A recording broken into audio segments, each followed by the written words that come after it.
Na, tai pasidalinkit, kada paskutinį kartą jūsų vaikas kažko norėjo taip stipriai, kad galbūt jam reikėjo visą vasarą jums padėti sodyboje, rinkti uogas, prižiūrėti veją ar kažkokius kitus atlikti darbus. Greičiausiai niekada, nes šiuolaikiniai vaikai jie pinigų susitaupo iš to, ką mes jiems padovanojam. Tėvai, dėdės, tetos, seneliai.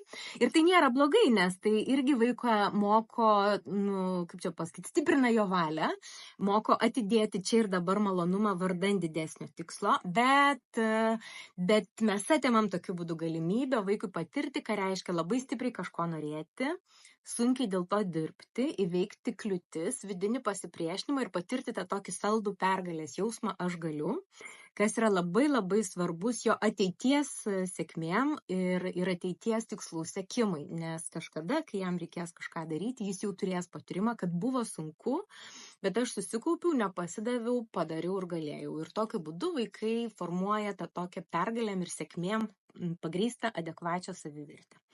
Nes 2 būdai turbūt iš 3, kaip išlepinti savo vaikus, tai yra duoti vaikui per daug arba neleisti pačiam kažko tiek norėti ir užsidirbti. Tas būdas daryti už vaiką tai, ką jis gali padaryti pats. O išlepintas vaikas yra nugalintas vaikas. Tai užtat siūlau dabar vasarą sugalvoti kokį nors būdą, kaip vaikas galėtų įsitraukti savo tikslų siekimą, padėdamas jums ir užsidirbdamas pinigus. Galbūt tai bus atsakomybė plauti automobilį, o už plovimą jis moka 3 šalim. Galbūt vejos priežiūra. Jeigu vaikui yra 14 ar daugiau metų, netimkit galimybės bent mėnesį jam padirbėti ir pajusti, ką reiškia, kas rytą keltis į darbą ir užsidirbti pinigus ir, nežinau, būti maloniu, mandagiu ir vykdyti kažkokias užduotis.